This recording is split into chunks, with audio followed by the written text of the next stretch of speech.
Hello, welcome back to another episode of The Light, a truth paper, a free online paper. Link is in the description. We are reading through the February 2021 edition of the paper. This is episode 10 and we are on page 6 of the February edition. And the article we're reading today is entitled, under UK News, The Covidian Totalitarian Cult, and it was written by C.J. Hopkins. One of the hallmarks of totalitarianism is mass conformity to a psychotic official narrative. Not a regular official narrative, like the Cold War or the War on Terror narratives, a totally delusional official narrative that has little or no connection to reality, and that is contradicted by a preponderance of facts. Nazism and Stalinism are the classic examples, but the phenomenon is better observed in cults and other subcultural societal groups. Numerous examples will spring to mind: the Manson family, Jim Jones People's Temple, the Church of Scientology, Heaven's Gate, etc., each with its own psychotic official narrative.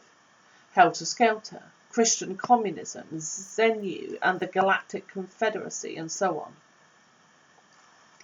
Looking in from the dominant culture, or back through time in the case of the Nazis, the delusional nature of these official narratives is glaringly obvious to most rational people.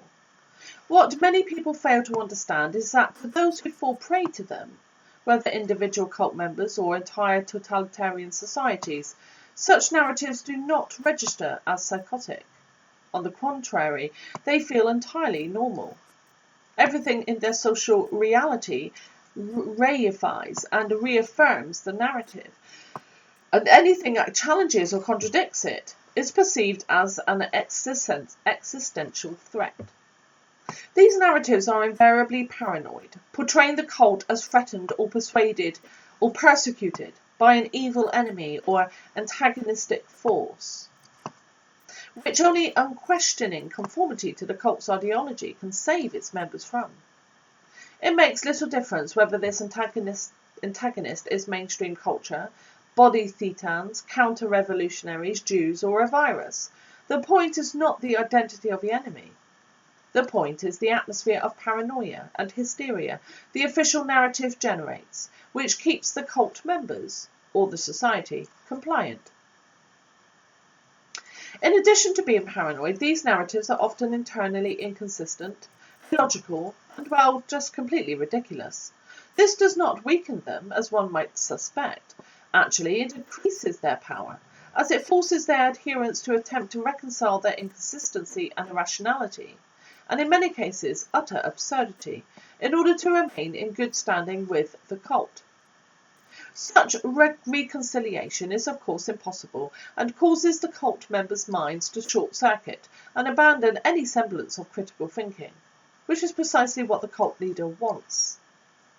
Moreover, cult leaders will often radically change these narratives for no apparent reason, forcing their cult members to abruptly forswear, and often even denounce as heresy, the beliefs they had previously been forced to profess, and behave as if they had never believed them.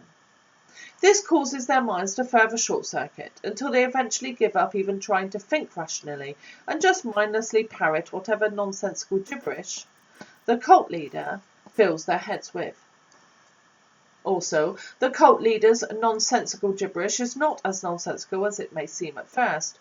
Most of us, upon encountering such gibberish, assume that the cult leader is trying to communicate, and that something is very wrong with his brain. The cult leader isn't trying to communicate. He is trying to disorient and control the listener's mind. Listen to Charlie Manson's rapping, not just to what he says, but how he says it. Note how he sprinkles bits of truth into his stream of free associated nonsense, and his repetitive use of thought-terminating clichés, described by Robert J. Lifton as follows. The language of the totalist environment is characterized by the thought-terminating cliché.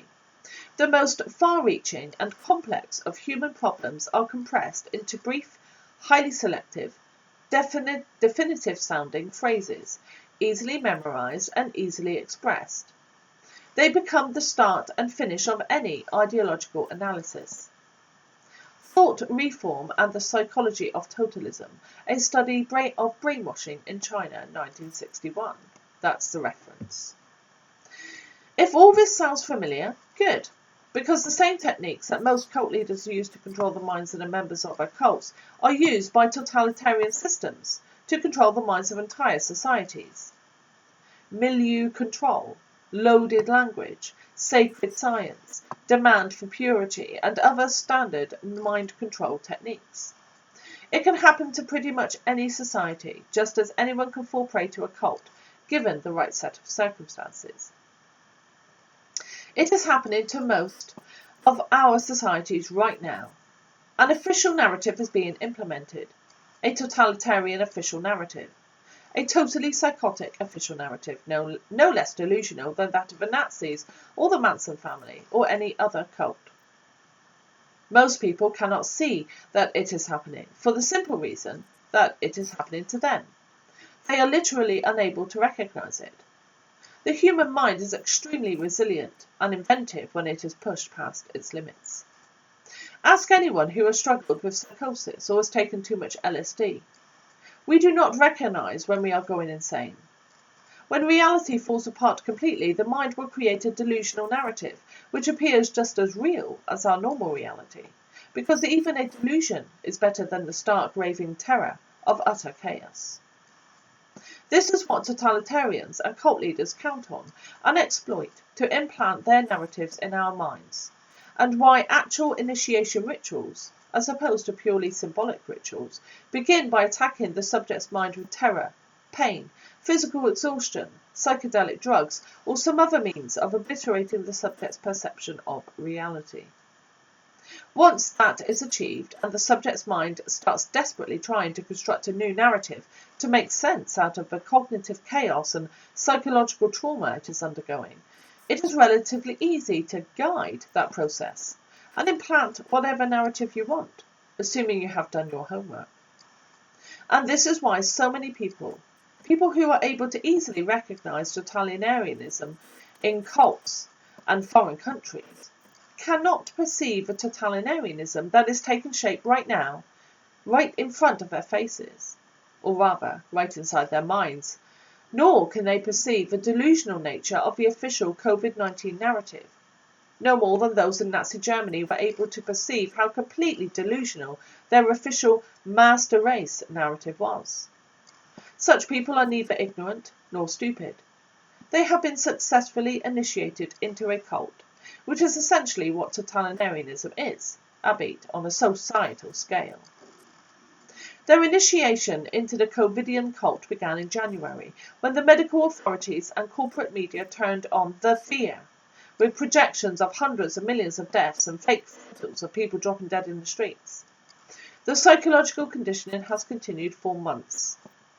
The masses have been subjected to a constant stream of propaganda, manufactured hysteria, wild speculation, conflicting directives, exaggerations, lies, and tawdry theatrical effects.